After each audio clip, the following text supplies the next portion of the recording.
ఈ వీడియో ఒకసారి చూడండి.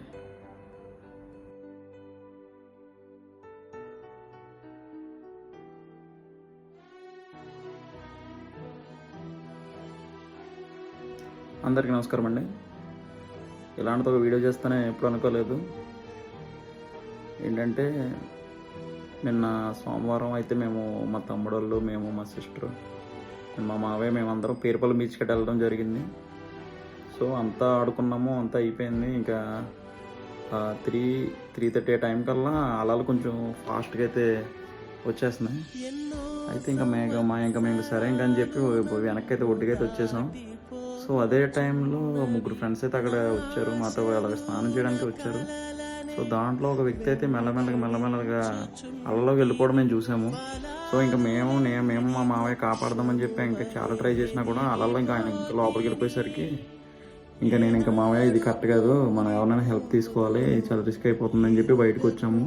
బయటకు వచ్చి అక్కడ ఉన్న పక్కన ఉన్న వాళ్ళందరినీ వెళ్ళిపోతున్నారు, మనిషి వెళ్ళిపోతున్నారు, కొంచెం ఎవరైనా సాయం చేయండి, ఇట్లా ఎవరైనా పోలీసులకు కాల్ చేయండి అని చెప్పి ఇంకా నేను మా మావయ్య పక్కన ఉన్న గట్టు మీద ఉన్న కర్రలు, పెద్ద పెద్ద కర్రలు అయితే లాక్కొద్దామని చెప్పి ఆ కర్రలు కూడా తీసుకెళ్ళాము. ఇంకా అప్పటికి మనిషి అయితే లోపలికి వెళ్ళిపోవడం జరిగింది. వెళ్ళిపోయేసరికి ఇంకా మాకు ఏం చేయాలో తెలియని పరిస్థితుల్లో ఇంకా మేము కూడా ఆ ఇద్దరు వ్యక్తులతో ఒక వ్యక్తితో మాట్లాడుతున్నా, ఏ ఊరు ఏంటంటే అన్న, మేము ఇక్కడ కేపీ పాలెం నుంచి వచ్చాము, వెళ్ళిపోయాడు మనిషి, ఏం చేయాలి అర్థం అవ్వట్లేదా అని ఆయనే వేరే అన్న అయితే నిస్సహాయ పరిస్థితిలో ఉన్నాడు. ఇంకా మేము కూడా వెంటనే పోలీసులను తీసుకొచ్చాం. పోలీసులను తీసుకొచ్చేసరికి ఈలోపే మనిషి లోపలికి వెళ్ళిపోయాడు. కొంచెం దూరం వెళ్ళగానే మనిషి అయితే బయటకు వచ్చేసాడు, ఒడ్డుకు వచ్చేసాడు. అప్పటికి అతను ముక్కు నోట్ల నుంచి అయితే సొంగలాంటిది, నొరగలాంటిది అయితే కారిపోయింది. సో ఇదంతా కళ్ళ ముందే జరిగిపోయింది నిన్నంతా.